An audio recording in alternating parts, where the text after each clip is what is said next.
Organisation जो बहुत अच्छा कर रही है, एग्जांपल तेजस।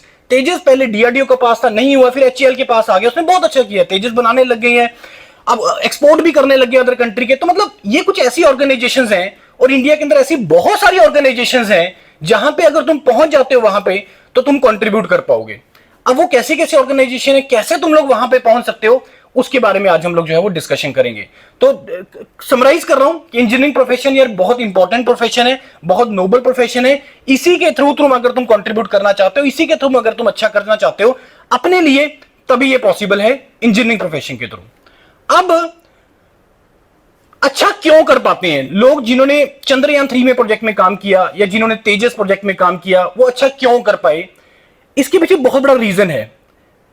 यही एक बहुत बड़ा रीजन ऐसा है जो मैं भी तुम्हें बताने जा रहा हूं कि जिस कारण से ये कंट्री मतलब पता नहीं कितने सालों तक अभी तक हम लोग वो डेवलप्ड वाली स्टेज में नहीं आएंगे। ये बहुत बड़ा रीजन है। और वो जो मेन रीजन है वो ये है, एक पीछे से सर्वे हुआ था कि इंडिया में ये सर्वे हुआ कि कितने % लोग इंडिया के अंदर जो काम कर रहे हैं अपने बाय चॉइस हैं, बाय चॉइस अपने डोमेन में काम कर रहे हैं। सर मेरा इंटरेस्ट तो क्रिकेट में था, मैं कर रहा हूं क्लैरिकल जॉब। सर मैंने बीटेक इंजीनियरिंग सिविल में किया, जाना तो मैं गवर्नमेंट जॉब में चाहता था, लेकिन मैं बैंकिंग के अंदर क्लर्क लगा हूं मैं। सर मैं करना तो कुछ और चाहता था, लेकिन मैं कर रहा हूं कुछ और। 65 to 70% लोग इंडिया के अंदर बाय चॉइस नहीं है। रीजन उसके पीछे ये है क्योंकि हम एक्चुअल में पता ही नहीं लगता कि मेरा स्ट्रेंथ क्या है, मेरे को जाना किस डोमेन में चाहिए। मैं वही तो बोल रहा हूं, तुम लोग रैट रेस फॉलो कर रहे हो। बीटेक कंप्लीट कर लोगे, मैकेनिकल, इलेक्ट्रॉनिक्स, इन बच्चों को ये लगेगा कि हमारे लिए तो जॉब्स ही नहीं है, गवर्नमेंट जॉब्स नहीं है। गवर्नमेंट जॉब फिर उसको दिखेगा बैंकिंग वाला, अच्छा हजारों में जॉब्स आ रही हैं। यही रीजन है ये कंट्री डेवलप नहीं हो पा रहा है, क्योंकि जितने लोग यहां काम में है ना, वो यार बाय चॉइस नहीं है।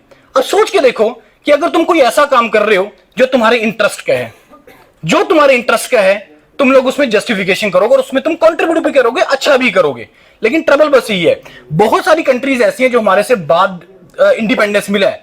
एग्जांपल ले लो सिंगापुर की, हमारे से बाद उसमें इंडिपेंडेंस मिला है, देखो कितना ग्रो कर गए हैं, मतलब कितना कितना ज्यादा ग्रो कर रहे हैं। लेकिन हमारी वो स्टेज कब आएगी पता नहीं। और दूसरी चीज ये है कि टेक्नोलॉजी, जब हमने वर्ड यूज किया, इंजीनियरिंग डोमेन यूज किया, पहली चीज है कि टेक्नोलॉजी में तुम अच्छा तभी कर पाते हो जब हम रिसर्च में स्ट्रांग है। रिसर्च में स्ट्रांग है। हमारे यहां पे रिसर्च को थोड़ा सा सीरियस जो लिया गया, नो डाउट काम तो बहुत देर से चल रहा है, रिसर्च ऑर्गेनाइजेशन बहुत है इंडिया के अंदर, आईएसआरओ, डीआरडीओ, बीआरसी, ये रिसर्च ऑर्गेनाइजेशंस हैं। जितने भी आईटीज हैं, जितने भी एनआईटीज हैं, ट्रिपल आईटीज हैं, ये सारे के सारे रिसर्च इंस्टीट्यूट्स हैं। रहने दो, अगर नहीं चल रहा तो रहने दो, कोई बात नहीं। तो सारे के सारे रिसर्च इंस्टीट्यूट्स हैं। एक्चुअल में रिसर्च का मतलब क्या होता है सर? रिसर्च का मतलब लेमैन लैंग्वेज में एक सिंपल सा, रिसर्च का मतलब होता है कि मेरे को किसी ऐसी चीज के ऊपर काम करना है, मेरे को किसी ऐसे प्रोजेक्ट पे काम करना है जो एक रियल वर्ल्ड प्रॉब्लम है, जो एक रियल वर्ल्ड प्रॉब्लम है, ये रिसर्च होती है। लेकिन अभी तक हम लोगों ने क्या मतलब निकाला है? अब अच्छा, रिसर्च वर्ड हम मतलब वर्ड कब यूज करते हैं? क्या बीटेक लेवल पे कभी आपके प्रोफेसर्स ने आपके लिए रिसर्च वर्ड यूज किया? नहीं किया होगा शायद, क्योंकि बीटेक रिसर्च प्रोग्राम नहीं है। लेकिन बीटेक के बाद जब तुम किसी मास्टर्स डोमेन में जाते हो या पीएचडी डोमेन में जाते हो, वहां पे हम रिसर्च वर्ड यूज करते हैं, क्योंकि वहां पे तुम मास्टर्स इन सिविल इंजीनियरिंग नहीं करते हो, पीएचडी इन सिविल इंजीनियरिंग नहीं कर रहे हो, पीएचडी इन इलेक्ट्रिकल नहीं कर रहे हो, तुम एक पर्टिकुलर डोमेन पे काम कर रहे हो। जैसे मैं अभी देख रहा था, एक कोर्स लिखा हुआ था आपका एमटेक इन एनवायरमेंटल, तो एनवायरमेंटल एक आपका एक स्पेशलाइज्ड एरिया आ गया। तो रिसर्च एरिया की जब हम बात करते हैं, जब हम स्पेशलाइजेशन की बात करते हैं, वो हमेशा हायर स्टडीज में होता है। अब being the civil engineer, you are not specialised for anything, आप लोगों को भी स्पेशलाइजेशन नहीं है, स्पेशलाइज नहीं हो। आपकी टांग टूट गई, मेरे को ये बताओ, एक आप एमबीबीएस डॉक्टर के पास जाना चाहोगे या एक एमएस ऑर्थो के पास जाना चाहोगे? ऑर्थो के पास जाना चाहोगे जो स्पेशलाइज्ड है। ये नीड है इस टाइम पे कंट्री का इंजीनियरिंग डोमेन के अंदर, कि यहां पे इस टाइम पे कंट्री को स्पेशलाइज्ड लोगों की रिक्वायरमेंट है। बट प्रॉब्लम कहां पे आ रहा है? मैं एमटेक करना चाहता हूं सर। एमटेक क्यों करना चाहते हो सर? जब अगर मैं एमटेक में आईटी से मैंने अगर एमटेक किया तो मेरे पास ब्रांड नेम हो जाएगा और वहां से सर मेरी प्लेसमेंट बहुत अच्छी हो जाएगी। कोई ये नहीं सोचता है कि सर मैंने एमटेक स्ट्रक्चर इंजीनियरिंग में करना है, या मैंने एमटेक वीएलएसआई में करना है, या मैंने PhD sir suppose for example environment में करनी है, या मेरे को कंट्रोल सिस्टम के अंदर करनी है। कोई नहीं सोचता है कि उसके बाद सर मैं ऐसी जगह पे जाके पहुंचूंगा जहां पे मेरे को रिसर्च करनी है, प्रोजेक्ट पे काम करना है, और वो ऐसे प्रोजेक्ट हैं जो रियल वर्ल्ड प्रॉब्लम्स हैं जिससे मैं कंट्रीब्यूट कर सकता हूं सर इस कंट्री के लिए। कोई नहीं सोचता है।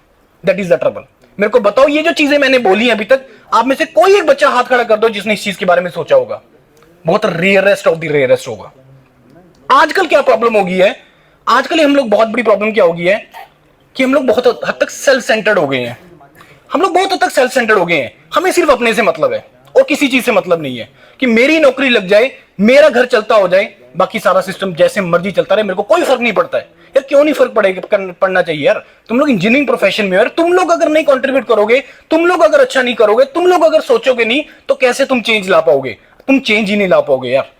अब प्रॉब्लम फिर यहां पे खड़ी आ जाती है, सर कैसे करें? ये ठीक है, सुनने को बहुत अच्छी लग रही है बातें, लेकिन करेंगे कैसे? कैसे कर सकते हैं? वो सबसे बड़ा यहां पे क्वेश्चन मार्क आ जाता है कि हम करेंगे कैसे, राइट? तो करेंगे कैसे, क्या क्या डोमेन्स है तुम्हारे पास, उसके बारे में आज हम लोग जो है वो डिस्कशन करेंगे कि मेरे पास रास्ते क्या क्या है। आप लोगों में से मैं अज्यूम कर रहा हूं कि बहुत लोग क्रिकेट खेलते हैं, राइट? कितने लोग क्रिकेट खेलते हैं? Just raise your hand. ठीक है, कल बारिश हो रही थी, अगर उस टाइम पे किसी ने आपको बोला होता कि अच्छा, उसको एग्जांपल बाद में लेते हैं, मेरे को बताओ कि आपने जिंदगी में ओनली क्रिकेट खेली है? वॉलीबॉल भी खेला होगा, हॉकी भी खेली होगी, फुटबॉल भी खेला होगा। इंटरेस्ट अल्टीमेटली मैं पूछूं आज कौन सी गेम खेल रहे हो? आप बोल रहे हो क्रिकेट खेल रहे हो। मेरे को आइडेंटिफाई करना है मेरा इंटरेस्ट, मेरे को नहीं पता लग रहा सर। लोगों को 5-5, 10-10, 15-15, 20-20 साल हो जाते हैं, उनको पता ही नहीं चलता मेरा इंटरेस्ट किस डोमेन में है। अब जिसको एक वर्ड आता है पैशन, जब हम बोलते हैं, इंटरेस्ट एक चीज है, पैशन एक अलग चीज हो जाती है। पैशन एक ऐसी चीज है कि जिसमें यार तुम लोग ना कुछ नहीं देखते हो, बस उस काम को करने को तुम्हें बोल दे कोई बंदा कि यार ये चीज करते हैं। मान लो किसी को ड्राइंग का शौक है, या मान लो किसी को गाड़ियां रिपेयर करने का शौक है, या कुछ भी चीज करने का है, क्रिकेट खेलने का है, तो उसमें तुम लोग ये कभी भी ये नहीं देखते हो कल बारिश हो रही थी, अगर किसी ने आवाज लगाई होती है चला यार बारिश हो रही, क्रिकेट खेलते हैं, जिसका उठ के मन कर गया ना चल यार चलते हैं, ना मैं बारिश देख रहा हूं, ना मैं देख रहा हूं मैं मौसम चेंज हो रहा है, तो इट मींस कि कोई ऐसा काम ना जो तुम अपने इंटरेस्ट से कर रहे हो, जिसमें तुम्हारा पैशन है, तुम उसमें कंट्रीब्यूट करोगे, ऑटोमेटिकली कंट्रीब्यूट करोगे। अब तुमने आइडेंटिफाई कर लिया तुम्हारा इंटरेस्ट क्रिकेट में है, कैसे आइडेंटिफाई किया? तुम्हें पता लगा? कभी कभी नहीं सोचा होगा शायद इस चीज के बारे में। अब ये कैसे पता लगा? तुमने 5-7 स्पोर्ट्स खेली, 5-7 स्पोर्ट्स खेली, और उसमें से तुम्हारा एक स्पोर्ट खेलने में बड़ा दिल कर रहा है, वो क्रिकेट है फॉर एग्जाम्पल, या फुटबॉल है, या हॉकी है, या कोई भी चीज है, वो करके पता चलता है। इंटरेस्ट का पता यार तभी चलेगा जब तुम चीजों को एक्सप्लोर करना स्टार्ट करोगे, अदरवाइज पता नहीं चलेगा। बहुत सारे बच्चे ऐसे होते हैं, मे भी आप लोगों में से ऐसे होंगे, जो एग्जाम के टाइम पे आप अपने फ्रेंड्स वगैरह को पढ़ाते हो, इट मींस कि तुम्हारा इंटरेस्ट है तुम्हारा पढ़ाने में, ऐसा थोड़ा ना तुम्हारा फ्रेंड है इस कारण से पढ़ा रहे हो, नहीं, वो तो एक पर्पस है ही है, लेकिन तुम्हारा इंटरेस्ट भी है, मेरे को पढ़ाने में अच्छा लगता है। कोई ना कोई ऐसा होगा जिसको ठीक है एक आध बार तो पढ़ा देगा, लेकिन हर बार नहीं पढ़ा पाएगा। जो हर बार पढ़ा पा रहा है तो इट मींस कि उसका इंटरेस्ट है, ऑटोमेटिकली पता लग गया कि मेरे को पढ़ाने में अच्छा लग रहा है sir, go into the teaching domain. अब टीचिंग डोमेन में जाके तुम अच्छा कैसे कर सकते हो, फिर उसके बारे में तुमने सोचना है। अच्छा, यहां पे कॉलेजेस में बहुत सारे फेस्ट होते हैं, इवेंट वगैरह होते हैं सर, मेरे को जब ऐसे इवेंट्स होते हैं ना, मेरे को सर उसमें खास करके जब टेक्निकल इवेंट्स होते हैं ना, मेरे को सर प्रोजेक्ट वहां पे प्रेजेंट करने में बड़ा अच्छा लगता है, मैं प्रोजेक्ट प्रेजेंट करना चाहता हूं। या अच्छा सर, ऐसे जब इवेंट्स होते हैं ना, मेरे को सर एज ए ऑर्गेनाइजर, मेरे को ऑर्गेनाइजर बनने में बड़ा अच्छा लगता है, मेरे को सर चीजों को मैनेज करने में अच्छा लगता है। तुम्हें इंटरेस्ट का पता लग गया सर। मैंने बहुत सारे सब्जेक्ट्स पढ़ लिए, कंट्रोल पढ़ा, नेटवर्क पढ़ा, पावर सिस्टम पढ़ा, मशीन पढ़ा, एनालॉग पढ़ा, स्ट्रक्चर पढ़ा, एनवायरमेंट पढ़ा, बहुत सारे सब्जेक्ट्स पढ़े तुम लोगों ने। कोई ना कोई सब्जेक्ट ऐसे आएंगे बीच में तुम्हारे पास, या आए होंगे जिसको पढ़ के तुम लोग बोरियत फील नहीं करोगे, या कभी ऐसा नहीं सोचोगे उस चीज के बारे में कि अच्छा यार ये पढ़ना पड़ेगा, ये तो यार पढ़ना पड़ेगा, मतलब मजबूरी में पढ़ना पड़ रहा है, एग्जाम निकालने के लिए पढ़ना पड़ रहा है, ये हर किसी के लिए नहीं होता। तो इंटरेस्ट का तुम्हें यार तभी पता चलता है जब तुम चीजों को एक्सप्लोर करना स्टार्ट करते हो, जब तुम चीजों को बीच में घुसना स्टार्ट करते हो, तभी तुम्हें इंटरेस्ट का पता चलता है, ऐसे तुम्हें इंटरेस्ट का पता नहीं चलता है। क्योंकि बीटेक एक ऐसी डोमेन है जो रिसर्च डोमेन नहीं है, इस रास्ता इसके बाद ओपन होते हैं रिसर्च में। और तुम कंट्रीब्यूशन की जो बात कर रहा हूं मैं, कंट्रीब्यूशन जैसे मैं बोल रहा हूं इस टाइम पे यार कंट्री को रिक्वायरमेंट है स्पेशलाइज्ड लोगों की। आप लोग इलेक्ट्रिकल इंजीनियर से हैं, आपने बीटेक कर लिया इलेक्ट्रिकल में, इसके बाद आप गवर्नमेंट जॉब देख रहे हो, पीएसपीसीएल का असिस्टेंट इंजीनियर का जॉब देख रहे हो, या पीएसपी जूनियर इंजीनियर का जॉब देख रहे हो, कुछ ऐसा देख रहे हो, तुम्हारा सैलरी लगना है वहां पे 7-8 लाख का स्टार्टिंग सैलरी है। मैं तुम्हें बोल रहा हूं यार एक काम करो, तुम लोग गेट का एग्जाम दो, गेट का एग्जाम देके तुम लोग मास्टर्स इन वीएलएसआई में चले जाओ, मास्टर इन सेमीकंडक्टर डिवाइसेस में चले जाओ, masters in solid state devices में चले जाओ, कम से कम 40 लाख का पैकेज है तुम्हारा, कम से कम बोल रहा हूं तुम्हें मैं। तो तुम्हारे दिमाग में अब एक चीज आएगी कि अच्छा सर वीएलएसआई, अब ये बताओ सर वीएलएसआई डोमेन में जाना कैसे है, वीएलएसआई में होता क्या क्या चीजें हैं। अब ये चीज ऐसे आ जाती है। सिमिलरली अब सिविल इंजीनियर, बहुत सारी ऐसी डोमेन्स हैं, मास्टर्स इन अर्थ साइंस हो गया, मास्टर्स इन जियो इन्फॉर्मेटिक्स हो गया, मास्टर्स इन रूरल टेक्नोलॉजी हो गया, मास्टर्स इन सस्टेनेबल डेवलपमेंट हो गया। ऑल दो इसमें से मैंने अभी कोई सिविल कोर सिविल की ब्रांच बोली ही नहीं अभी तक, मैंने ये सारी इंटरडिसिप्लिनरी ब्रांचेस बोली हैं। मास्टर्स इन ई व्हीकल्स हो गया, masters in e waste management हो गया, masters in let us suppose this ocean technology हो गया। There are so many domains where you can go, so many domains where you can go. अब यहां पे point भी आ जाता है ना कि सर ये वर्ड तो हमने पहली बार सुने आज, जियो इन्फॉर्मेटिक्स क्या होता है। अब मेरे को बताओ, जब तक तुम्हें यही नहीं पता कि एक मास्टर्स इन जियो इन्फॉर्मेटिक्स होती है, अगर तुम वहां पे चले जाते हो तो तुम्हारा बहुत कंपनीज आती है वहां पे अच्छी प्लेसमेंट के लिए, 30 35 40 50 लाख का पैकेज देती है। अब तुम्हारा इंटरेस्ट वहीं से तो आता है ना। अब मेरे को बताओ, तुम लोगों ने बीटेक सिविल क्या सोच के चूज किया? ये सोच के चूज किया कि मेरी गवर्नमेंट जॉब लग जाएगी। तो क्यों ना तुम कुछ ऐसा सोचो यार, क्यों ना तुम मास्टर्स कुछ ऐसा सोचो कि अगर मैं इस डोमेन में मास्टर्स करता हूं तो मेरा ये हो जाएगा। उसके बारे में क्यों नहीं सोचते हो यार? इतना छोटा सा क्यों सोच के बैठे हो? इतना छोटा सा क्यों सोच के बैठे हो? अब मेरे को बताओ, इंडिया के अंदर 3 सेक्टर हैं जॉब के, private sector, public sector, government sector. यही 3 सेक्टर है इंडिया के अंदर, private, public and government sector. मेरे को सोच के बताओ सबसे ज्यादा पैसा किसमें है? Private, public, government. सबसे ज्यादा पैसा किसमें है? प्राइवेट में। सबसे कम पैसा किसमें है? अब सोचो तुम लोग जो दोनों ब्रांचेस के बच्चे यहां पे बैठे, मेजॉरिटी वो चीज के बारे में सोच रहे हैं जिसमें सबसे कम पैसा है। सबसे कम पैसा जिसके अंदर। क्यों नहीं तुम ऐसी चीजें सोचते हो, और जिसमें बड़ा क्यों नहीं सोचते हो यार? तुम लोग बड़ा सोचना स्टार्ट करो। खाली पड़ा इस कंट्री को नीड है इस टाइम पे, थोड़ा सा बड़ा सोचना स्टार्ट करो। अब्दुल कलाम साहब ने एक बड़ा बड़ा अच्छा एक उनका कोट है, वो बोलते हैं स्मॉल थिंकिंग इज सिन। सिन का मतलब समझते हो क्या होता है? हाँ ना, सिंक नहीं बोल रहा मैं, सिन, SIN, पाप। वो ये भी तो बोल सकते थे कि small thinking is bad, small thinking is wrong. उसने ये क्यों बोला स्मॉल थिंकिंग इज सिन? पता है क्यों बोला? पाप वर्ड का मतलब हम किसके लिए यूज करते हैं, किस कंटेक्स्ट में यूज करते हैं? जब हम रिलीजन की बात करते हैं, है ना? जब हम रिलीजन की बात करते हैं, पाप तभी वर्ड यूज करते हैं ना। मैं किसी ने किसी के थप्पड़ मार दिया, को बोलता है उसको कि तूने पाप किया है? बोलते हो? पाप का वर्ड यूज करते हैं जब हम रिलीजन की बात करते हैं। उनको ये पता है दिस कंट्री इज रिलीजियस, यहां पे बहुत धर्मों के लोग हैं, तो धर्म के नाम पे अगर कोई चीज उनको बोली जाएगी, इनको समझ में आ जाएगी। अब हम बोलते हैं कि कुछ गलत हो गया, तो हम बोले तो तुम्हें पाप लगेगा। जब हम भगवान के बारे में कुछ यूज करते हैं, रिलीजियस वर्ड यूज करते हैं, और पाप को हम बहुत गलत वर्ड मानते हैं कि पाप यार बड़ा बड़ा बुरा कर दिया। तो उन्होंने इसके बराबर बोला कि अगर तुम छोटा सोच रहे हो यार, इट मींस कि तुम पाप कर रहे हो। बड़ा क्यों नहीं सोच रहे हो यार? तुम लोग बड़ा सोचना स्टार्ट करो। तो ये अब्दुल कलाम साहब ने बोली है।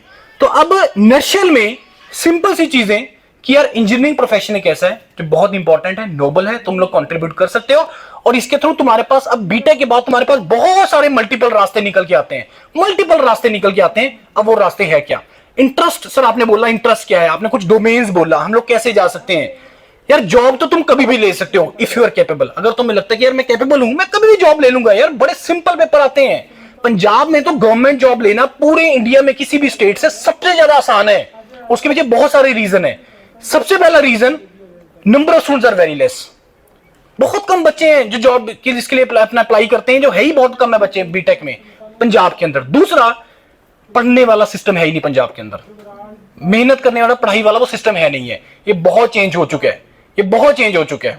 अच्छा एक चीज मैं और बोलूंगा कि यार जितनी चीजें मैं तुम्हें बोल रहा हूं ना, मैं इसको मान के चलना, मैं तुम्हें 101% करेक्ट बोल रहा हूं। क्योंकि अगर तुम्हारे दिमाग में कोई डाउट आ गया ना, तो तुम लोग अपना नुकसान करोगे, मेरा कोई नुकसान नहीं होगा। क्योंकि जो मैं चीजें बोलता हूं, मैं एक साल में 100+ बार बोलता हूं अलग अलग कॉलेजेस में जाके। तो जो मैं तुम्हें फैक्ट दे रहा हूं वो इस कारण से दे पा रहा हूं because we deal in this thing only. हम लोग इसी चीज में डील करते हैं और सालों से कर रहे हैं, पिछले 15 साल से, और पैन इंडिया प्रेजेंस हम लोग रखते हैं। तभी मैं आपको इतने कॉन्फिडेंस के साथ ये सारे के सारे फैक्ट दे पा रहा हूं। तो तुम्हें इसको मान के चलना है कि जो ये बंदा बोल रहा है यार बिल्कुल 101 करेक्ट है, आपको मान के चलना है। क्योंकि एक बड़ी लाइन बड़ी फेमस है यार कि कुछ जान के चलो, कुछ मान के चलो।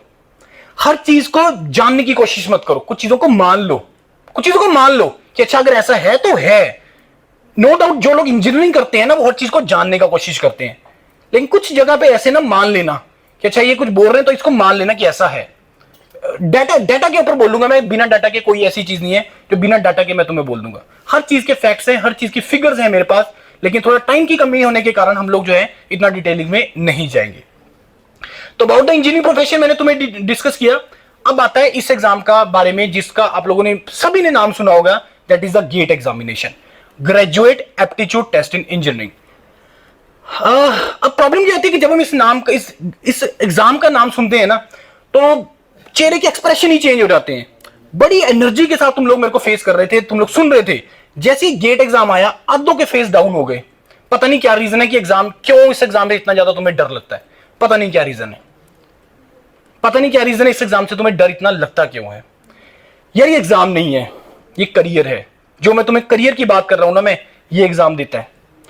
क्या करता है सर गेट के थ्रू? क्या होता है सर? इससे एमटेक में एडमिशन मिलती है। और क्या होता है सर? इसके थ्रू मैं अब्रॉड जा सकता हूं। और क्या होता है कि सर इसके थ्रू मैं पब्लिक सेक्टर में जा सकता हूं। और क्या होता है कि सर इसके थ्रू मेरे को गवर्नमेंट जॉब लग जाती है। नहीं यार, ये इतना लिमिटेड नहीं है इस एग्जाम का। इस एग्जाम का आपका इंडिविजुअल का बेनिफिट बाद में है, इस कंट्री का बेनिफिट पहले ही है। क्योंकि ये एक ऐसा डोमेन है जो फिल्टर करता है। ये एग्जाम एक्चुअल में, इस एग्जाम के थ्रू मैंने तुम्हें बहुत सारी चीजें बोली, लेकिन एक्चुअल में ये एग्जाम जब स्टार्ट हुआ था, ये हायर स्टडीज के लिए स्टार्ट हुआ था इन 1982 और 83, मेरे को याद नहीं है कौन सा साल था कि जब ये स्टार्ट हुआ था। ये एग्जाम एक्चुअल में स्टार्ट हुआ था for higher studies, to promote the higher studies in the country. और उस जगह पे जाके और उसको फिल्टर करने के लिए कि अच्छा, अगर कोई बंदा अगर इंटरेस्ट है मेरे को इस डोमेन में जाने का, उसको न्यूक्लियर फिजिक्स में इंटरेस्ट है, उसको for example solid state devices में इंटरेस्ट है, उसको फॉर एग्जांपल स्ट्रक्चर में इंटरेस्ट है, तो वो फिल्टर करके जाए। और क्योंकि वो इंडिया के टॉप इंस्टीट्यूट्स में तुम्हें एडमिशन दे रहा है, वो तुम्हें करियर देता है। क्योंकि जो मैंने तुम्हें बोला रिसर्च वर्ड का, मैंने तुम्हें मतलब क्या समझाया था? रिसर्च वर्ड का मतलब होता है कि तुम्हें रियल वर्ल्ड प्रॉब्लम का सोल्यूशन देना है तुम्हें। और रियल वर्ल्ड प्रॉब्लम बहुत सारी प्रॉब्लम हो सकती है। मैं एग्जांपल दे रहा हूं तुम्हें। मैं अभी पता नहीं मेरे को आप लोगों में से कितने लोग न्यूज़पेपर के टच में रहते हो या करंट न्यूज वगैरह में देखते रहते हैं। अभी तेजस का ना डिफेंस, तेजस कौन बना रहा है? कौन बना रहा है तेजस? हाँ बोलो, सही बोल रहे हो? मैंने बोला था इससे पहले, HAL बना रहा है, हिंदुस्तान एरोनॉटिकल लिमिटेड बना रहा है। अभी कल परसों न्यूज में आई, उसका इंजन कहां से आता है? क्या इंजन इंडिया में मैन्युफैक्चर हो रहा है? नहीं हो रहा है। अभी उन्होंने उसको डिले कर दिया इंजन की सप्लाई को, जिस कारण से डिफेंस को इसका डिले हो गया। अभी जो कौन सा जो फाइटर है जो अभी रिटायरमेंट दिए जिसको, MiG-21 को, तो अगर वो निकल रहे हैं तो कुछ ना कुछ तो ऐड करने पड़ेंगे ना उसके अंदर। डिफेंस को ऐसा तो नहीं हम उसको लाइट कर सकते हैं, बिल्कुल भी नहीं कर सकते हैं। तो कहने का मतलब ये है कि अब अगर सपोज तुम्हारी डिपेंडेंसी अगर हमेशा से यूएसए के ऊपर रहेगी, या हमेशा से अगर तुम्हारी रशिया के ऊपर रहेगी या चाइना के ऊपर रहेगी या किसी के ऊपर रहेगी, तुम लोग कभी ग्रो ही नहीं कर पाओगे यार।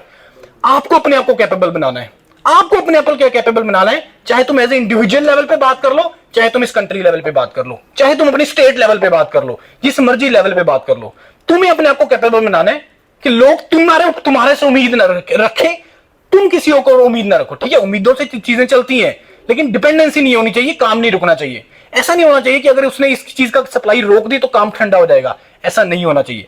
अब मेरे को 2 मिनट के लिए सोच के बताओ, ऐसी क्या चीज है जो यूएसए ही बना सकती है, हम क्यों नहीं बना सकते? ऐसा है कुछ? है कुछ ऐसा? लेकिन बना भी नहीं है आज तक, लेकिन बना भी नहीं है। नो डाउट हम लोग थोड़ा सा चीजें करना स्टार्ट कर दी है। अगर उसका आउटर सारा बनना स्टार्ट हो गया, इंजन रह गया, तो एक टाइम आएगा जब इंजन भी बना लेंगे। लेकिन ट्रबल पता है क्या है? ये बहुत ही पेस स्लो है, ये बहुत ही स्लो पेस पे चीजें चल रही हैं। रोल है आप सभी का उसमें, नीड है आप सभी लोगों की वहां पे। अब आप बोलोगे सर कि इंजन के अंदर मेरा सिविल इंजीनियर का क्या रोल है? वहां पे ना रोल हो, HAL के अंदर तो रोल हो सकता है। HAL रिक्रूटमेंट करती है सिविल इंजीनियर का, ISR रिक्रूटमेंट करती है सिविल इंजीनियर का, DRDO रिक्रूटमेंट करता है सिविल इंजीनियर का, BRC रिक्रूटमेंट करता है सिविल इंजीनियर का, ऑल पब्लिक सेक्टर रिक्रूटमेंट करते हैं। नो डाउट कुछ ऐसे पब्लिक सेक्टर होते हैं जो बहुत डोमेन स्पेसिफिक होते हैं, जिसमें आप हर जगह पे फिट नहीं होते हैं। जैसे for example Bharat electronics limited, उसमें मैकेनिकल इलेक्ट्रॉनिक्स कंप्यूटर साइंस का रिक्वायरमेंट है, उसमें नहीं है, सिविल की रिक्रूटमेंट नहीं किया। मे बी एक टाइम आएगा जब सिविल इंजीनियर को उसको नीड पड़ेगा तो सिविल इंजीनियर भी रिक्रूटमेंट करेंगे, लेकिन वो उतनी क्वांटिटी में नहीं कर पाएंगे जितना एक कोर सिविल इंजीनियर का सेक्टर कर पाएगा। बात आ रही कि नहीं आ रही? समझ में आ रही है बातें, राइट? तो अब ये चीज, ये जो मैं एग्जाम की मैं बात कर रहा हूं यार, ये बहुत इंपॉर्टेंट एग्जाम है। इसका ये कोई ऐसा एग्जाम नहीं है गवर्नमेंट इसलिए कंडक्ट कर रही है तुम्हें जॉब देने के लिए, इसलिए कंडक्ट कर रही है तुम्हारी एमटेक में एडमिशन के लिए, इसलिए कंडक्ट नहीं कर रही है यार। क्योंकि उसको पता है, जो मैंने तुम्हें रिसर्च की बात करी। अब अच्छा मेरे को सोच के बताओ, रिसर्च कहां पे चल रही होगी ज्यादा? ISR और DRDO BRC में, या IIC बेंगलोर में, IIT बॉम्बे में, IIT दिल्ली में? कहां पे रिसर्च ज्यादा चल रही होगी?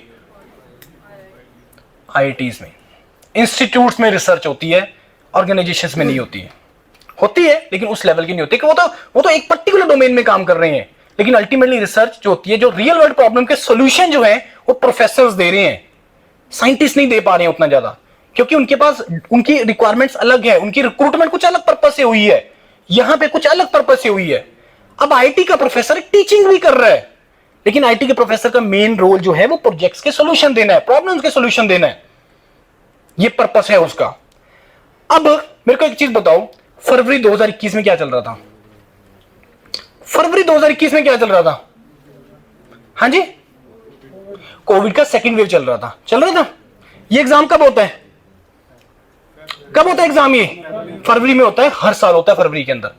फरवरी 2021 के 2 महीने पहले और 2 महीने बाद, इस 5 महीने में ऑनलाइन गूगल सर्च कर देना, इस 5 महीने में कौन सा एग्जाम जो है वो कंडक्ट हुआ था, सर्च कर लेना गूगल में। सब कुछ पोस्टपोन हो रहा था, सब कुछ बंद हो रहा था, ये एग्जाम नहीं हुआ। सोचो एग्जाम का पोस्टपोन इंपॉर्टेंस सोचो, और सोच के देखो कि अगर उसको पोस्टपोन कर देते तो क्या फर्क पड़ता? हो जाता 2 महीने के बाद। इट मींस कि इसका फर्क पड़ना था, इसलिए उसको सुनने ने पोस्टपोन नहीं किया। कोई मरे जिए जो मर्जी हो जाए, पोस्टपोन नहीं हुआ है। बात आ रही कि नहीं आ रही समझ?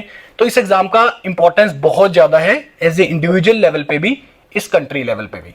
लेकिन ट्रबल ये पता कब आता है? ट्रबल आता है कि जब हम इस एग्जाम का नाम सुनते हैं ना, जब हम इस एग्जाम का नाम सुनते हैं तो 3 फियर हमारे दिमाग में आते हैं। सबसे पहला फियर आता है ये एग्जाम बहुत डिफिकल्ट है। दूसरा फियर दिमाग में आता है कि सर इसमें कंपटीशन बहुत ज्यादा है।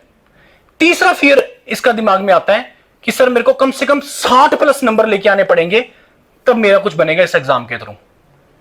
सबसे पहला एग्जाम टफ है, सबसे पहला एग्जाम टफ है। कितने को लोगों को लगता है इसको एग्जाम टफ है? Just raise your hand. करो करो करो, 80-90% हाथ खड़े होने चाहिए। किसको लगता है? 1 सेकंड के लिए हाथ यहीं पे होल्ड रखना। मेरे को बताओ, आप में से कितने लोगों ने गेट के प्रीवियस ईयर क्वेश्चन उठा के देखे?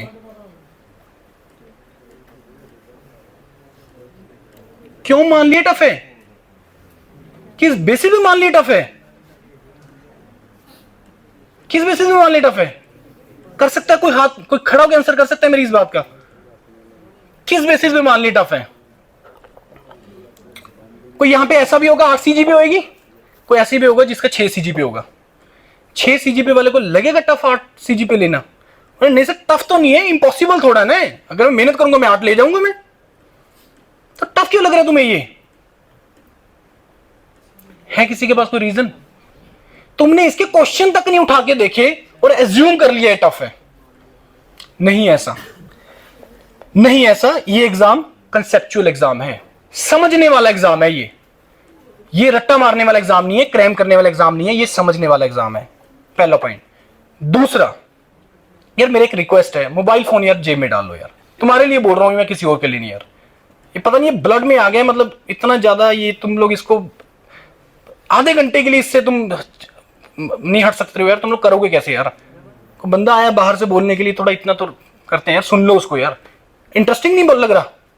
लग नहीं रहा इंटरेस्टिंग? तो यार फोन तो जेब में रख लो यार, थोड़ा सा तो सोच लो अपने बारे में। अपने बारे में सोचो यार, मेरा थोड़ा फायदा हो रहा है इसमें, कोई तुम्हारा ही फायदा हो रहा है कि कुछ बीच में ऐसा पॉइंट ऐसा आएगा जहां पे तुम्हारे मतलब की बात भी होगी। आप में से बहुत ऐसे होंगे जो अब्रॉड जाना चाहेंगे, आप में से बहुत ऐसे होंगे जो गवर्नमेंट जॉब चाहते हैं, आप में से ऐसे होंगे जो मे बी हाई स्टडीज में जाना चाहते हैं। कैसे जा पाओगे? वो सारी चीजें बताऊंगा तुम्हें। पहला चीज टफ है हर ब्रांच के अंदर। यस, 15 से 20 नंबर का ऐसा पार्ट होता है वो टफ होता है, बिल्कुल होता है। दूसरा, मेरे को 60+ नंबर चाहिए, आज के टाइम पे नहीं चाहिए।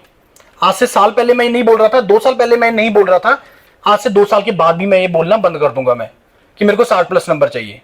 तीसरा, क्या बोला था मैंने? Huge competition. कंपटीशन इस टाइम पे लोएस्ट पे है। Let me take you the example. 2016-17 में गेट एग्जाम ने पीक हिट किया था। सबसे ज्यादा बच्चों ने उस टाइम पे गेट में, अभी तक के गेट के करियर के अंदर सबसे ज्यादा बच्चों ने उस टाइम पे अप्लाई किया था। 13.5 लाख बच्चों ने 2016-17 में। 2024 में मिनिमम हिट हुआ है, लोएस्ट हिट हुआ है कोई आइडिया कितना नंबर था रफली? ओनली 5.5 लाख। 13.5 लाख से 5.5 लाख, और ये बढ़ना स्टार्ट हो गया है। सर 25 में कितने बच्चों ने दिया? 8.5 लाख। 3 लाख का जंप है 1 साल के अंदर। इतना तो डाउन भी नहीं आया था कभी। अब इसके बढ़ने का रीजन 2 हैं। पहला, कंप्यूटर साइंस में जॉब ना होना। दूसरा, क्योंकि गेट एग्जाम अब नॉन इंजीनियरिंग डोमेन वाले भी दे सकते हैं, पहले नहीं दे सकते होते थे। तो ये जो राइज है इसमें core branches, mechanical, civil, electrical, electronics, इसका अभी इतना कंट्रीब्यूशन नहीं हुआ है, इसमें अभी रेज नहीं हुआ है। एग्जांपल ले लो अपने कॉलेज की। कॉलेज में फाइनल ईयर में सिविल ब्रांच के कितने बच्चे हैं, थर्ड ईयर में कितने, सेकंड ईयर में कितने, फर्स्ट ईयर में कितने हैं? मेरे को लग रहा है ये ग्राफ उल्टा चल रहा होगा, फर्स्ट ईयर में सबसे ज्यादा होंगे, फिर इस तरीके से चल रहा है। मैं ज्यूम कर रहा हूं जो नॉर्मल ट्रेंड चल रहा है इस टाइम पे सभी कॉलेजेस का, जो ट्रेंड चल रहा है। अब अगर आज सपोज सिविल में 20 बच्चे हैं फॉर एग्जांपल फाइनल ईयर में, अगर आज आप में से एक बच्चा भर रहा है, कल को जब इसमें 60 हो जाएंगे तो 3 बच्चे भर देंगे और नंबर तो ऑटोमेटिकली ज्यादा ही होगा। तो ये ग्राफ ऐसे बढ़ेगा। ये 16-17 के बाद ग्राफ नीचे आना स्टार्ट हो गया था, कॉलेजेस में बच्चों की एडमिशंस कम होनी स्टार्ट हो गई थी, बच्चों का इंजीनियरिंग तरफ इंटरेस्ट कम होना स्टार्ट हो गया था, और जिनका इंटरेस्ट बन रहा था वो सिर्फ सीएससी की तरफ बन रहा था। लेकिन अब सीएससी में ट्रबल ये आ गया, जॉब्स नहीं लग रही। उसके पीछे बहुत सारे रीजन है, उसके बारे में मैं डिस्कस नहीं करूंगा। अगर सीएससी यहां पे होता तो मैं डिस्कस करता। अब कंपटीशन इस टाइम पे बिल्कुल लोएस्ट पे है। कोई टाइम था, अच्छा और एक चीज और इंपॉर्टेंट, आज इस साल 25 में या 24 में जो सबसे ज्यादा जो 2 ब्रांचेस के बच्चे पेपर लिख रहे हैं ना, सबसे पहले कंप्यूटर साइंस है, उसके बाद सिविल है। सबसे ज्यादा कंप्यूटर साइंस है, उसके बाद सिविल है। सिविल का बहुत बच्चा पेपर दे रहा है, उसके पीछे भी रीजन है। अगर ये बीच में मैं कहीं बताना भूल गया तो एंड में मेरे को पूछ लेना कि सर सिविल का बच्चा क्यों देता गेट का एग्जाम, मैं तुम्हें बता दूंगा। मैं अपॉर्चुनिटीज अलग अलग चीज है, लेकिन सिविल का देता क्यों है मेरे को एंड में पूछ लेना अगर मैं भूल गया कहीं पे। तो कंपटीशन अपने बिल्कुल लोएस्ट पे इस टाइम पे। दूसरा चीज, सर 60+ नंबर चाहिए। बिलीव मी फ्रेंड्स, आज 60+ नंबर नहीं चाहिए, क्योंकि एक तो जो नंबर ऑफ स्टूडेंट्स कम हुए वो तो एक फैक्टर है ही है। दूसरा जो ट्रबल इस टाइम पे आ रहा है, यार मेरे को ये बताओ, परसेंटेज ऑफ स्टूडेंट जो क्वालिफाई कर रहे हैं, एक परसेंटेज होता है वो 18% के आसपास है, 15 से 18% के बीच में वेरी करता है जो स्टूडेंट गेट क्वालिफाई करता है। इसलिए नहीं ये टफ है, नहीं 22% तो इस बार पेपर देने ही नहीं गए, और ये 20% के आसपास घूमता है नंबर। 18 से 20% पेपर देने ही नहीं जाते हैं जो भर देते हैं। जैसे आज मैं आया, आप फाइनल ईयर में हो, थर्ड ईयर में हो, कुछ भर देंगे, तैयारी नहीं करेंगे, पेपर देने का भी क्या लॉजिक है? कोई जाएंगे ही नहीं, जाते ही नहीं है। जितने जाते हैं उसमें से आधे बिना तैयारी के चले जाते हैं कि चल देख आते हैं कैसा होता है पेपर। देखने वाली चीज थोड़ा ना यार। तो जो तैयारी करके जाता है वो टोटल का 30% होता है, जिसमें से मोर देन 50% क्वालिफाई कर लेते हैं। ये तो मैं बिल्कुल एग्जैक्ट फिगर्स दे रहा हूं मैं। अब 60+ नंबर नहीं चाहिए आज के टाइम पे। एक तो नंबर ऑफ स्टूडेंट्स तो कम हुए हैं, दूसरा ट्रबल पता है क्या आ गया इस टाइम पे, जो बच्चों का प्रिपरेशन लेवल है वो ड्रास्टिकली लो हो गया है, वो मतलब बहुत बुरी तरीके से नीचे आ गया। मैं एग्जांपल दे रहा हूं, ये आईआईसी बेंगलोर ने पिछली बार कंडक्ट किया था, आईआईटी रुड़की ने इस बार कंडक्ट किया, उसने पूरा स्टैटिस्टिकल रिपोर्ट दिया ये कि 60+ नंबर लेने वाले कितने बच्चे हैं, 61 से लेके 70 में कितने बच्चे लाई कर रहे हैं, 50 से लेके 60 में कितने लाई कर रहे हैं, 40 से लेके 50 में कितने लाई कर रहे हैं, पूरा रिपोर्ट दिया उसने निकाल के। मैं तुम्हें कंक्लूजन दे रहा हूं, 2016-17 यहां से 3-4 साल पीछे चले जाओ, जितने क्वालिफाई करते हैं उसका 30% बच्चे ऐसे होते थे जिसके नंबर 60+ होते थे। आज ये नंबर 5% रह गए जिसके नंबर 60+ आ रहे हैं। प्रिपरेशन नहीं कर रहे हैं, पढ़ नहीं रहे हैं बच्चे, बच्चों का लेवल बहुत नीचे आ गया है, बहुत ही नीचे आ गया है, पुअर लेवल, मेहनत नहीं कर रहे हैं।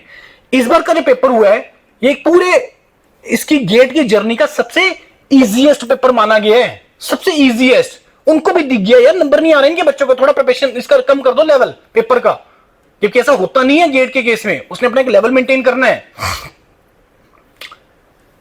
दूसरा चीज, 35 से कम नंबर लेने वाले बच्चे पहले के टाइम पे 30% नंबर होता था, आज 60% बच्चे ऐसे हैं जिसके नंबर 35 से कम आ रहे हैं। उठा के देख लेना रिपोर्ट पीडीएफ, एंड में चाहे मेरे से ले लेना लैपटॉप में, मैं दिखा दूंगा तुम्हें ये चीज। तो मेरे लिए जो सेफ विंडो आज के टाइम पे है ये 35 से 60 नंबर है। 35 से 60 नंबर एक ऐसा नंबर है जो बिल्कुल सेफ विंडो है, बिल्कुल सेफ विंडो, कि अगर तुम इस नंबर के बीच में कहीं भी आ जाते हो तो तुम्हारे पास बहुत अच्छी अपॉर्चुनिटीज ओपन हो जाएगी, बहुत अच्छी अपॉर्चुनिटीज ओपन हो जाएगी, बहुत अपॉर्चुनिटीज। मतलब मैं जितना जोर देके बोल रहा हूं बहुत अपॉर्चुनिटीज, इट मींस कि बहुत अपॉर्चुनिटीज और अच्छी अपॉर्चुनिटी। ऐसा नहीं कि तुम कहीं से भी टेक में एडमिशन ले लो या थापर में एडमिशन ले लो, इसका तो नाम ही नहीं लूंगा मैं मास्टर्स के लिए। मेरे मुंह से तो इसकी नॉर्थ की एनआईटीज का नाम नहीं निकलेगा, ना ईस्ट की एनआईटीज का नाम निकलेगा मेरे मुंह से, क्योंकि हायर स्टडीज का पर्पस है रिसर्च, और रिसर्च तुम तभी कर पाओगे ना अगर वहां पे इक्विपमेंट्स होंगे, मशीनरी होगी, रिसर्च ऑपरेटर्स होंगे, तभी तुम रिसर्च कर पाओगे ना। है ही नहीं इंस्टीट्यूट्स के अंदर, तो जहां पे रिसर्च फैसिलिटीज अवेलेबल है वहां पे जाके तो तुम अच्छा कर पाओगे, क्योंकि प्रोफेसर भी तो वहीं पे है ना। कोई कंपनी अगर प्रोजेक्ट दे रही है किसी प्रोफेसर को, वो देखेगा तो सही कि इसकी लैब में कितना का सामान पड़ा है, वो देखती है सारी चीजें और मैं ये भी मेरे को पता है कि आपको बहुत सारी चीजें ऊपर से निकल रही हैं, ये लैब क्या होती है, इसका क्या मतलब होता है, मैं मान के चल रहा हूं, मैं ये चीजें मैं कोशिश कर रहा हूं बिल्कुल बिल्कुल लेमन वे में तुम्हें चीजों को समझाने का, कि तुम्हें चीजें पता लग जाएगी क्या एक्चुअल में कहां इंजीनियरिंग एग्जिस्ट करती है। तो ये देखती है कोई भी कंपनी किसी प्रोफेसर को प्रोजेक्ट देने से पहले ये सारी चीजें देखती है। समझ में आ गई बातें? अब आज मैं तुम्हें इसका सोल्यूशन दे रहा हूं। इसका सोल्यूशन क्या है? इसका सोल्यूशन ये जो तीन चीजें बताई मैंने तुम्हें। ह्यूज कंपटीशन बिल्कुल लोएस्ट पे है। दूसरे नंबर पे गेट डिफिकल्ट है। 15 से 20% का ऐसा पार्ट होता है जो डिफिकल्ट होता है। बिलीव मी फ्रेंड्स, तुम्हारे लिए सेफ विंडो 35 से 60 है, तो मेरे को आज के टाइम पे 100 नंबर का तैयार करने की रिक्वायरमेंट नहीं है। 100 नंबर का मत तैयार करो, कोई दिक्कत वाली बात नहीं है। तैयार करो 80 नंबर का और ढंग से तैयार करो। और जो 20 नंबर वाला जो डिफिकल्ट पार्ट है, believe me friends, you can leave that. अभी मैं गेट के बारे में डिस्कस कर रहा हूं, ये करियर से लिंक देखना कैसे बनेगा। At the end of the presentation सारी चीजें लिंक हो जाएंगी, जो मैं टुकड़ों में बोल रहा हूं सारी चीजें लिंक है इस एग्जाम के साथ, क्योंकि ये एग्जाम तुम्हें करियर देता है, ये एग्जाम नहीं है, इसको एग्जाम मत लेके चलना। तो ह्यूज कंपटीशन मिनिमम पे है। डिफिकल्ट एग्जाम छोड़ दो। सिविल वाले तुम्हारे लिए जो सबसे ज्यादा डिफिकल्ट तुम्हें लगता है वो डिजाइन के सब्जेक्ट्स हैं। Strength of material, structure analysis, RCC और स्टील स्ट्रक्चर्स, ये 4 सब्जेक्ट है। बिलीव मी, छोड़ दो गेट एग्जाम के लिए, क्योंकि इन चारों पेपर सब्जेक्ट्स का जो पूरे वैसे इसका ओवरऑल प्रिपरेशन में 1/3 कंट्रीब्यूशन है। कि अगर 600 घंटे का पूरा गेट का प्रिपरेशन मॉड्यूल है तो 200 घंटे ये 4 सब्जेक्ट खा रही हैं, 1/3। लेकिन इसका मार्क्स वाइज जो कंट्रीब्यूशन है वो 16 से 18 नंबर है। और इसी में से पार्ट ऐसा आता है जो डिफिकल्ट होता है। You can leave that, believe me. 80 number का ढंग से तैयार करो। उसके बाद इलेक्ट्रिकल के बच्चे तुम्हारे लिए तो बहुत ज्यादा आसान है। 5-6 सब्जेक्ट तुमने करने हैं। Network, control, power system, machines, power electronics, mathematics. ये 6 सब्जेक्ट का वेटेज 60+ नंबर आता है तुम्हारा। 60+ मार्क्स है तुम्हारा ये 6 नंबर का वेटेज। पावर सिस्टम और मशीन मिला के 225+ नंबर का आता है, 28 नंबर तक चला जाता है। नेटवर्क और साथ में ऐड कर दोगे 6-7 नंबर और ऐड कर दो, 3-4 सब्जेक्ट ही तुम्हारा 40 नंबर ले जाते हैं। तो तुम्हें सिर्फ इतने से सब्जेक्ट करने हैं। सिग्नल छोड़ दो, डिजिटल छोड़ दो, एनालॉग छोड़ दो, मेजरमेंट छोड़ दो, कोई दिक्कत नहीं है, कोई फर्क नहीं पड़ रहा। लेकिन जो कर रहे हो, जितना पार्ट मैंने तुम्हें बता दिया। सिविल के सॉइल और एनवायरमेंट दोनों सब्जेक्ट मिला के तुम्हारा 25 से 28 नंबर का आता है। सर्वे और हाईवे मिला के 12 नंबर का आता है। हाइड्रोलॉजी इरिगेशन मिला के तुम्हारा 4 से 5 नंबर का आता है। ओपन चैनल फ्लो अकेला छोटे कंपटीशन जबरदस्त होता था, भरी होती थी क्लास ये, और उस टाइम पे वो मेहनत करके निकल गए। तो तुम्हें क्या हो गया यार, सबसे कम बच्चे ही नहीं है, उसके बाद तुम लोग मेहनत करने को रेडी नहीं हो। इतना आसान हो गया इस टाइम पे। अभी पीटर 10वीं का पेपर हुआ है, पता नहीं आप लोगों में से कितनों ने दिया, नहीं दिया था, क्योंकि उसमें डिप्लोमा के बेसिस पे था। अभी रिजल्ट आया है। सबसे खतरनाक चीज पता है क्या है? 2 डिपार्टमेंट के लिए था, कॉमन पेपर था। एक वाटर सैनिटेशन के लिए था, एक टाउन प्लानिंग के लिए था।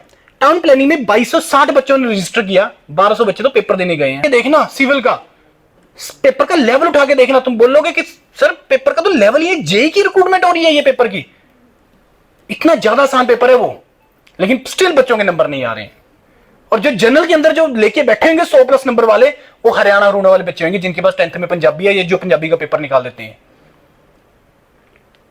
रेडी नहीं है मेहनत करने को। अभी रिक्रूटमेंट आनी है, पता है हर किसी को कि अभी 27 में इलेक्शंस है, तो रिक्रूटमेंट आनी है। वेट कर रहे हैं इलेक्शन उसका आने का, रिक्रूटमेंट आने का वेट करी जा रही है, तैयारी नहीं करेंगे। फिर जिस दिन रिक्रूटमेंट आ जाएगी, फिर तुम बोलोगे सर पेपर कब होगा? मैं बोलूंगा 3 महीने में हो जाएगा। सर 3 महीने में तैयारी हो जाएगी? नहीं हो पाएगी। अच्छा सर अगला रिक्रूटमेंट कब आएगा? ये हो रहा है पंजाब के अंदर। ये मैं जो तुम्हें चीजें बोल रहा हूं, जो बच्चे मेरे को बोलते हैं, ये बिल्कुल वही तुम्हें एज इट इज लाइन में बोल रहा हूं मैं तुम्हें। फिर अदर स्टेट वाले बाजी मार जाते हैं। हरियाणा में अभी असिस्टेंट इंजीनियर की 150 वैकेंसी का नोटिफिकेशन आया है। मैं तुम्हें बता नहीं सकता कैसे पागलों की तरह तैयारी करने लगे हुए हरियाणा के स्टूडेंट, मैं बता नहीं सकता हूं तुम्हें। मैं पहले दिन जिस दिन हमने स्टार्ट किया, मॉड्यूल लॉन्च किया, पहले दिन ही 100+ बच्चा ज्वाइन। गारंटी के साथ कह सकता हूं, पंजाब में जब हम लॉन्च करते हैं शुरू में 5-10 बच्चा ज्वाइन करता है। मैं तुम्हें स्टैट्स दे दूंगा तुम्हें निकाल के अभी। लेकिन हम लोग मेहनत नहीं कर पा रहे हैं यार। मेहनत करो, इस दुनिया से बाहर निकलो, इस स्वाइप की दुनिया से बाहर निकलो थोड़ा सा। जिंदगी यहां तक नहीं है यार। हमारे सेल्फ सेंटर्ड होने का सबसे बड़ा रीजन पता है क्या है? ये मोबाइल फोन है। हम इसको जिस पर्पस के लिए बना था वो पर्पस अलग ही चला गया है। हमें लगता है कि मोबाइल पे सब कुछ ही आ रहा है, बिल्कुल आ रहा है सब कुछ, और तुम्हें लगता है कि हमें सारी नॉलेज भी मिल गई, सब कुछ मैंने कर लिया कि मोबाइल फोन से कर लिया। यार जिंदगी थोड़ा सा उससे ऊपर है, थोड़ा सा उससे ऊपर है।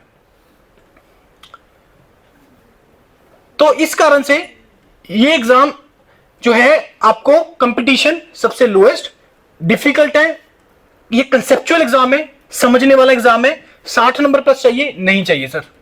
80 नंबर का ढंग से तैयार करो, 70 नंबर का ढंग से तैयार कर लो, लेकिन ले आओ 35, 40, 50 नंबर। मैं तुम्हें लिख के दे रहा हूं, ये रिकॉर्ड हो रहा है ऑन रिकॉर्ड, 35, 40 नंबर ले आओ गेट में, आईटी भेजने की गारंटी दे रहा हूं तुम्हें मैं। और देखो फिर तुम ऐसे सिस्टम में जाके जहां पे तुम्हें एक एनर्जी ही अलग नजर में आएगी। हर कॉलेज का ना एक ऑरा होता है, एक एनर्जी होता है। पता नहीं तुम लोग इस चीज को फील कर पाते हो कि नहीं कर पाते हो, कि जब तुम गुरुद्वारे में जाते हो, मंदिर में जाते हो, तुम्हें अलग वाइब्स आती है ना वहां पे। ये इंस्टीट्यूट्स में भी होता है यार, ये ऑर्गेनाइजेशंस के अंदर भी होता है, ये होता है एनर्जी लेवल, ये ऑरा होता है ये चीज का। समझ में आ रही कि नहीं आ रही है? राइट। तो इस तरीके से करना है। गेट डिफिकल्ट नहीं है भाई लोगों, गेट में जो पार्ट डिफिकल्ट है उसको छोड़ दो, गेट समझने वाला पेपर है। गेट कितने नंबर का होता है?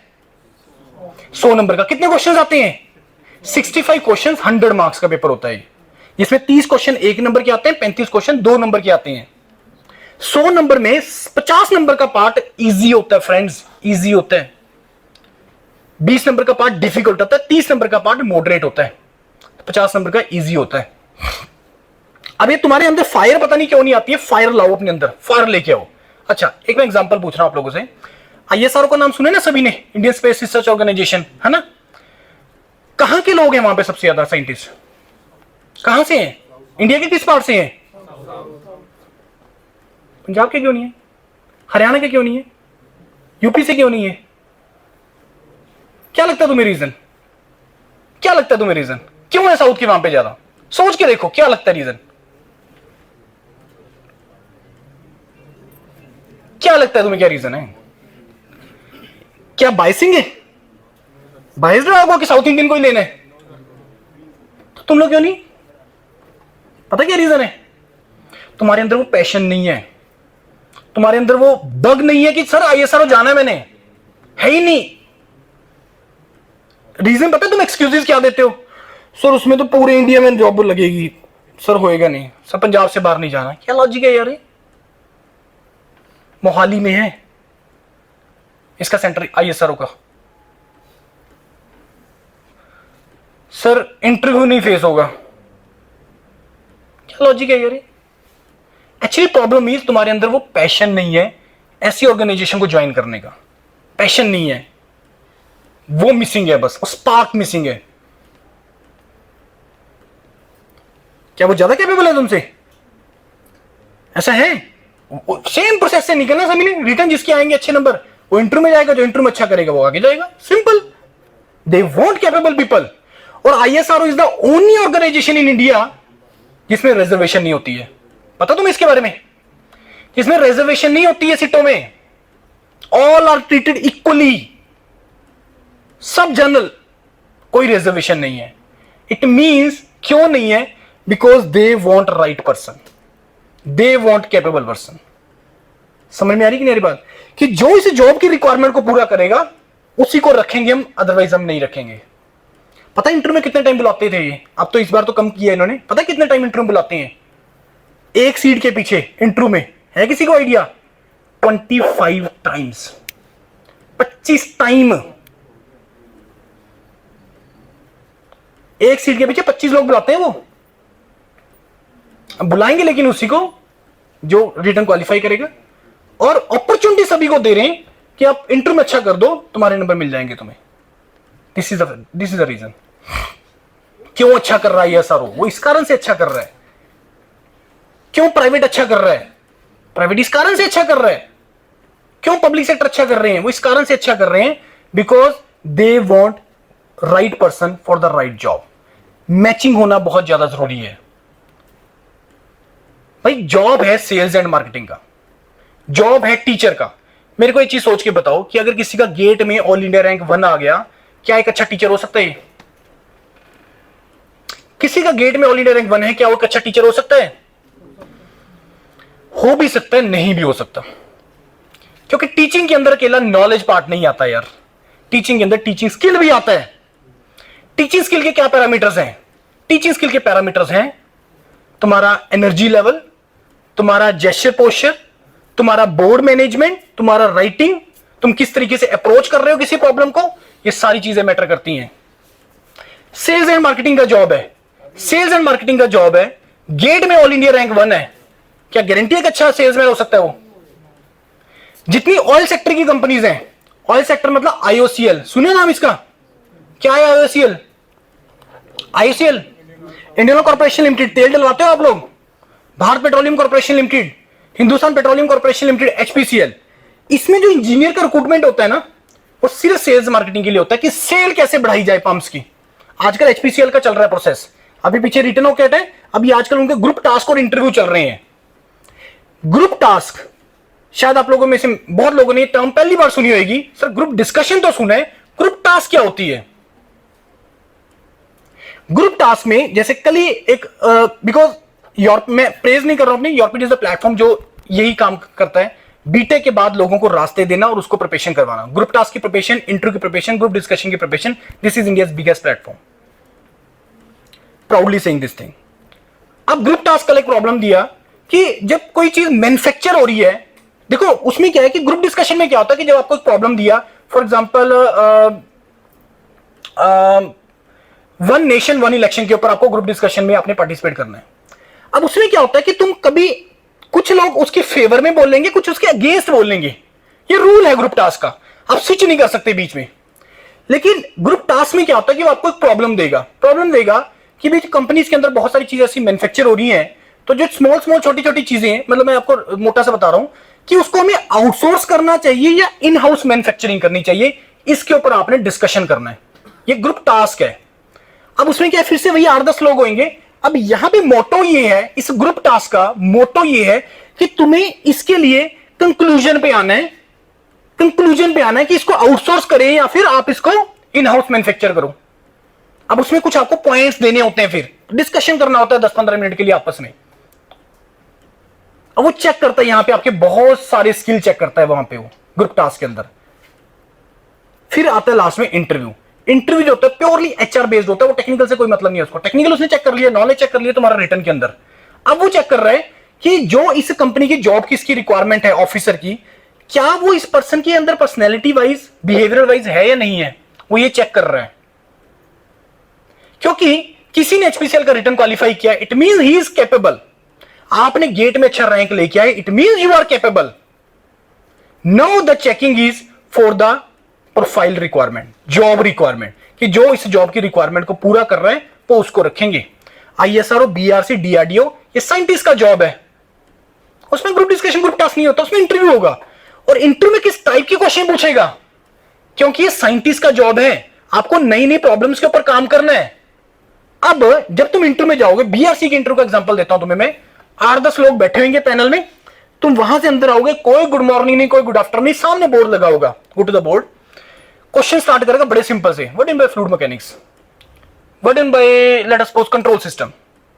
पहले 2 क्वेश्चन ही तुम्हें बताएंगे, उसके बाद तुम्हें कुछ नहीं पता होगा, क्योंकि उसके बाद वो तुम्हें जो प्रॉब्लम्स देगा ना, जो क्वेश्चन तुम्हें पूछेगा, वो ये चेक करेगा कि तुम कंसेप्ट को अप्लाई कैसे कर रहे हो।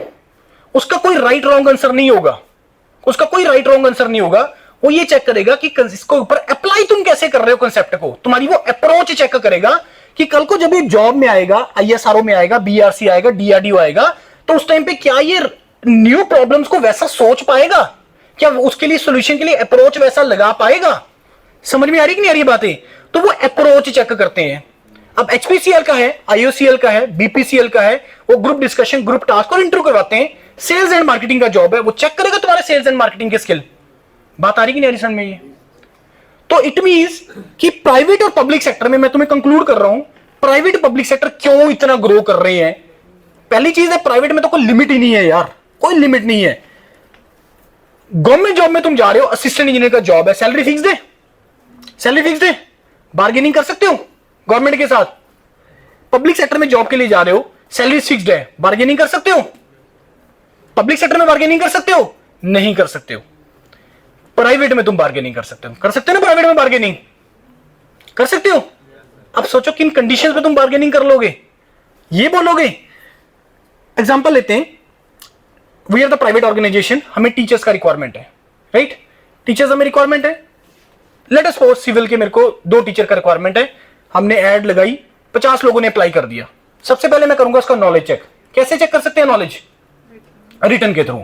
नॉलेज चेक करने का एक तरीका है, that is a return. Interview में तो नॉलेज नहीं चेक कर सकते यार, इंटरव्यू तो बहुत हद तक एक्स फैक्टर उसमें काम करता है, रोल प्ले करता है, आपका क्या कहते हैं लक, बहुत हद तक रोल प्ले करता है, लेकिन वो प्रिपेयर भी किया जा सकती है चीजें। रिटर्न मैंने कंडक्ट किया, मैंने फिल्टर कर लिया, 10 लोग रह गए, ठीक है जी। अब 10 लोगों का मैं क्या करूंगा, मैं नहीं, इंटरव्यू से मैं टीचिंग स्किल कैसे चेक करूंगा, मैं उसका टीचिंग स्किल टेस्ट करूंगा। मैं कैसे चेक करेंगे टीचिंग स्किल टेस्ट, उसको बोलेंगे सर वहां पे जाइए 10 मिनट के लिए टॉपिक पढ़ाओ, बच्चे बैठे हैं सामने, जैसे आप एक्चुअल में क्लास में बैठोगे तो मैं चेक कर लूंगा उसका किस तरीके का डिलीवरी है, उसका नॉलेज तो मैंने रिटर्न में देख लिया, क्रॉस क्वेश्चन बच्चे ने कर लिया, मैंने कर लिए चेक। लास्ट में 3 लोग बच गए, 3 लोग बच गए, मैंने 2 फाइनल करने हैं, बड़ी रहने दे।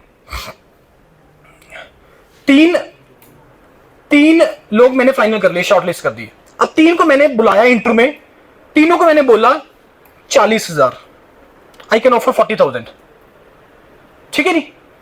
2 मान गए, एक नहीं माना, बंडी बंद कर दे रे पंखा बंद कर दे, चले होने। एक नहीं माना, पता क्यों नहीं माना, उसकी ब्रांड वैल्यू बहुत ज्यादा थी। उसका रिज्यूमे में उसने मास्टर्स आईटी से किया हुआ था, मेरे को रिक्वायरमेंट गेट में एग्जाम की प्रिपरेशन करवाने की थी या जेईएसडी एग्जाम प्रिपरेशन करवाने की थी। उसने पिछले 4 साल का जो एक्सपीरियंस था वो कॉम्पिटिटिव डोमेन का था। तो बार्गेनिंग पावर पता है क्या इससे बढ़ती है, बार्गेनिंग पावर बढ़ती है तुम्हारी कैपेबिलिटी से, तुम्हारे स्किल से, और जो उसकी नीड है, और अगर तुम्हारे पास वो स्किल है तुम बार्गेनिंग कर सकते हो प्राइवेट को।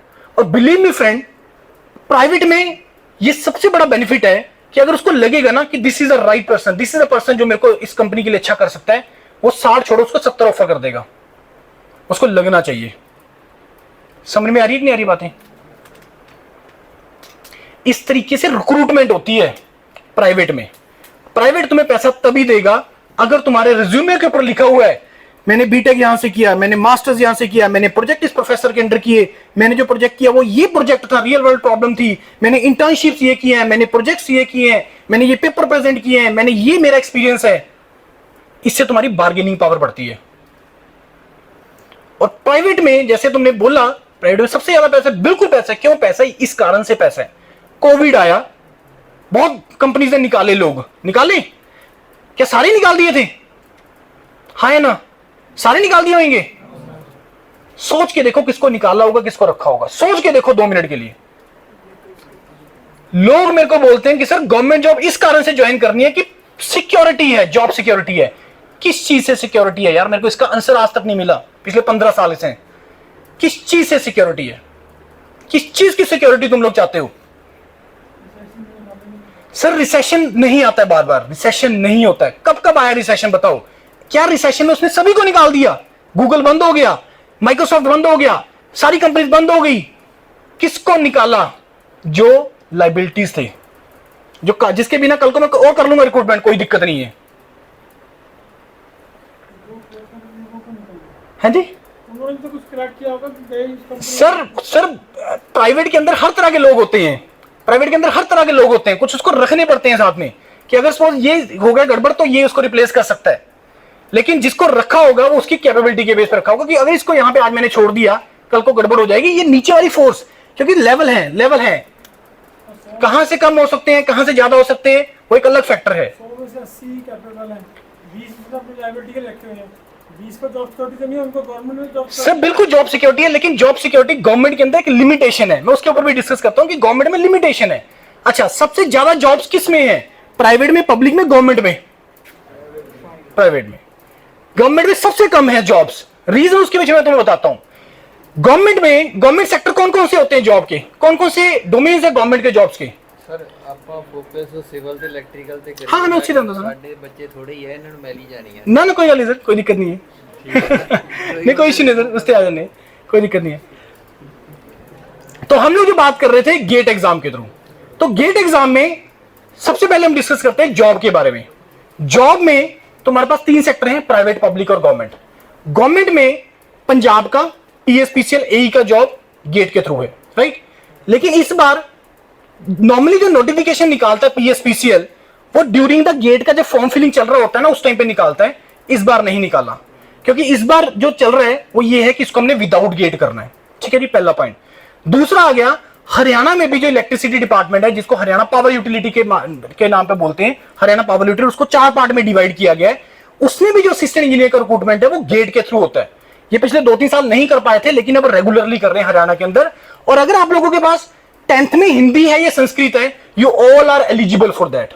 हरियाणा में जॉब इस टाइम पे ज्यादा निकल रही है, पंजाब में कम निकल रही है। ये डिस्कशन का टॉपिक है, ये बहुत इंपॉर्टेंट टॉपिक है और हमें ये जानना बहुत ज्यादा जरूरी है कि क्यों है ऐसा, उसके पीछे रीजंस हैं। अब लेकिन अब दोबारा से एचपीयू में तुम लोग अप्लाई कर सकते हो। आप लोग जैसे पंजाब में जॉब चाहिए तो 10th में पंजाबी चाहिए या इक्विवेलेंट पेपर निकाला होना चाहिए। आप में से अगर पंजाब से नहीं है, पंजाबी नहीं है, तो तुम लोग पेपर दे सकते हो और तुम लोग उसके लिए पंजाब की जॉब्स के लिए एलिजिबल हो जाते हो। खास करके पंजाब की जो बॉर्डर सिटीज वगैरह हैं, राजस्थान या इससे लगते हैं, तो वहां पे 10th में पंजाबी वो लोग पढ़ लेते हैं, तो तुम लोग सारे लोग एलिजिबल हो जाते हैं। इसके अलावा उत्तर प्रदेश में 3 डिपार्टमेंट है, तुम लोग उसके लिए अप्लाई कर सकते हो। ऐसी वेस्ट बंगाल में, ओडिशा में कुछ डिपार्टमेंट ऐसे हैं जिसमें तुम लोग डायरेक्टली असिस्टेंट इंजीनियर का, जिसमें इंटरव्यू भी नहीं होता है, डायरेक्ट सिलेक्शन है उसके अंदर। अब उसके बाद आ गया अपना पब्लिक सेक्टर जॉब। अब पब्लिक सेक्टर में कितने पब्लिक सेक्टर है इंडिया के अंदर? इंडिया के अंदर कितने पब्लिक सेक्टर हैं? रफली idea 250 plus public sector in India. और उसे 250 में 100 प्लस पब्लिक सेक्टर ऐसे हैं जिसमें इंजीनियर का रिक्रूटमेंट होता है। अब इसके बारे में हमें आइडिया नहीं है, स्लाइड चल नहीं रही है, पता नहीं क्या रीजन है, अदरवाइज मैं आपको पूरे नाम दिखा देता कि कौन कौन से पब्लिक सेक्टर हैं। अब इस पब्लिक सेक्टर में जो सैलरीज है, पब्लिक सेक्टर को 3 कैटेगरीज में डिवाइड किया जाता है, Maharatna, mini Ratna, Navratnas. 14 Maharatna public sector है इंडिया के अंदर। पब्लिक सेक्टर एक ऐसी डोमेन है जो पैसा कमाते हैं, इनका टर्नओवर होता है। गवर्नमेंट सेक्टर एक ऐसा सेक्टर है जिसमें टर्नओवर नहीं होता है, क्योंकि गवर्नमेंट सेक्टर सर्विस वाला सेक्टर है। इसी कारण से इसमें सैलरी सबसे कम होती है, क्योंकि सर्विस वाला सेक्टर है, सेवा वाला सेक्टर है। गवर्नमेंट का काम क्या होता है? आम लोगों की सेवा करना, बिजली, पानी, सड़कें, ये सारी चीजों का आपको सप्लाई करना, ये गवर्नमेंट का काम है और डिपार्टमेंट भी उसके अकॉर्डिंगली है। अब पब्लिक सेक्टर में जैसे मैं कुछ नाम ले रहा हूं, जैसे IOCL, HPCL, BPCL, steel authority of India limited, ONGC, oil and natural gas corporation, GAIL, airport authority of India, NHPC, NTPC, NPCIL, there are so many public sectors are there in India. 14 Maharatna public sector, इसमें जो salaries हैं वो 10 से लेके 18 लाख 20 लाख तक जाती हैं। महारत्ना का सबसे ज्यादा है, फिर आपका मिनी रत्ना, फिर नवरत्नास। अब इसमें पब्लिक सेक्टर में आप 2 तरीके से एंट्री कर सकते हैं, एक है विद गेट एग्जामिनेशन, एक है विदाउट गेट एग्जामिनेशन। बहुत सारे पब्लिक सेक्टर ऐसे हैं जो विदाउट गेट भी करते हैं, बहुत सारे पब्लिक सेक्टर ऐसे हैं जो विद गेट भी करते हैं। विद गेट कर रहे हो तो रिटन का नॉलेज तुम्हारा चेक कर लिया गेट के थ्रू, उसके बाद का अगला प्रोसेस है group discussion, group task, case study and interview. ये उनका रिक्रूटमेंट का प्रोसेस है और इसके बेस पे वो तुम्हारा जॉब प्रोफाइल का मैचिंग चेक करता है। अब आ गया पब्लिक सेक्टर जो विदाउट गेट करते हैं। बहुत सारे पब्लिक सेक्टर ऐसे हैं जो विदाउट गेट करना स्टार्ट कर दिए हैं। IOCL इस बार एग्जिट मार गया गेट एग्जाम के थ्रू। अच्छा, उसके बाद ONGC ने पिछले साल एग्जिट कर दिया था गेट एग्जाम के थ्रू। ये महारत्ना है, IOCL Maharatna, ONGC Maharatna, power grid with GATE. Electrical का अभी नोटिफिकेशन आया 2025 के थ्रू, जिसमें 181 टोटल वैकेंसीज हैं इलेक्ट्रिकल ब्रांच के लिए। उसके बाद आपका आ गया ONGC, NTPC Maharatna, coal India limited Maharatna. ये 2 महारत्ना कंपनीज ऐसी हैं, NTPC और कोल इंडिया, जो इंटरव्यू भी नहीं लेते हैं और 40 नंबर पे उसमें सिलेक्शन हो रहा है आप लोगों का। जनरल कैटेगरी की मैं बात कर रहा हूं, जो भी मैं तुम्हें नंबर कोट कर रहा हूं वो जनरल कैटेगरी को ध्यान में रख के कर रहा हूं मैं। 40 नंबर पे कोल इंडिया और NTPC मिल रहा है तुम्हें। उसके बाद बहुत सारे ऐसे पब्लिक सेक्टर जो विदाउट गेट लेते हैं। अब विदाउट गेट है तो इट मींस कि वो अपना रिटर्न अपना कंडक्ट करवाएंगे।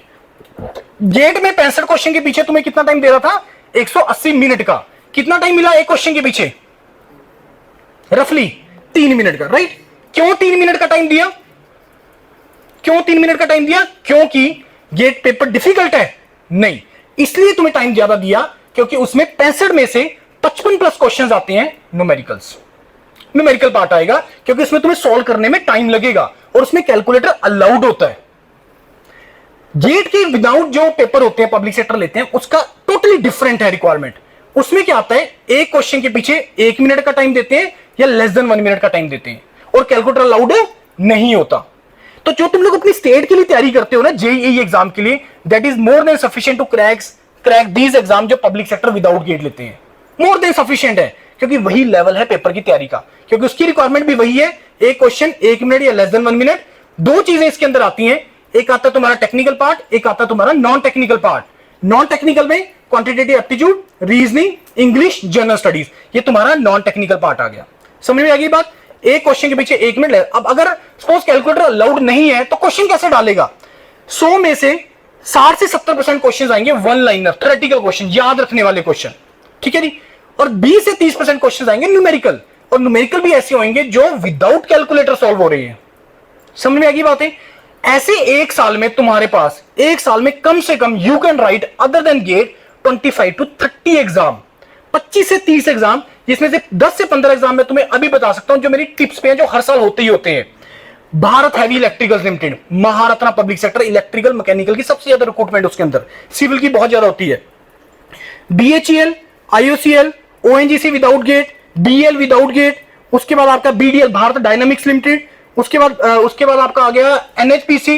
ये बहुत सारे ऐसे पब्लिक सेक्टर है। Airport authority of India, airport authority of India के अंदर इस टाइम पे बहुत ज्यादा वैकेंसीज आ रही हैं, इस टाइम पे बहुत ज्यादा वैकेंसीज। अभी उसका जो रिक्रूटमेंट आया था 972, रफली 1000 वैकेंसीज का नोटिफिकेशन था एयरपोर्ट अथॉरिटी का, गेट एग्जाम के थ्रू जूनियर एग्जीक्यूटिव का। एयरपोर्ट अथॉरिटी में दो तरीके से रिक्रूटमेंट होता है, एक विद गेट भी होता है, एक विदाउट गेट भी होता है। विद गेट होता है जूनियर एग्जीक्यूटिव का, विदाउट गेट होता है ATC का, एयर ट्रैफिक कंट्रोलर, जो एयर ट्रैफिक को कंट्रोल कर रहा है। सैलरी 1.5 लाख के आसपास है इसकी, और इसमें सारे बीटेक ब्रांचेस एलिजिबल होते हैं विदाउट गेट के लिए। पेपर का लेवल +2 लेवल का पेपर होता है, और इसमें BSc ग्रेजुएट्स भी एलिजिबल होते हैं, but the condition is you should have studied physics and mathematics in one of the semester of your college. BTech में या डिप्लोमा में तुम्हें पढ़ा होना चाहिए, ये कंडीशन है ATC का। हर साल 2 साल के बाद ये तकरीबन 1000 वैकेंसी का रिक्रूटमेंट करते हैं ATC का। इसमें 120 क्वेश्चन होते हैं, 120 मिनट होते हैं। 30 क्वेश्चन फिजिक्स के अप टू +2 लेवल, 30 क्वेश्चन आपके मैथमेटिक्स के अप टू +2 लेवल, और 60 क्वेश्चन उसके अंदर आते हैं quant, reasoning, English, general studies के। ये इसका लेवल है पेपर का। अभी रिसेंटली इसका रिजल्ट आया अगस्त के अंदर, अभी इसका 4.5 वैकेंसी का नोटिफिकेशन होके हटा है। इसका पेपर का जनरल का कट ऑफ 120 में से कितना गया होगा, रफली आइडिया? 450 वैकेंसी, पूरा इंडिया एलिजिबल है। जनरल कैटेगरी का कितना गया होगा कट ऑफ रफली? हाँ जी 109, 109 कट ऑफ गया है। बाकी सारे इससे ऊपर हैं।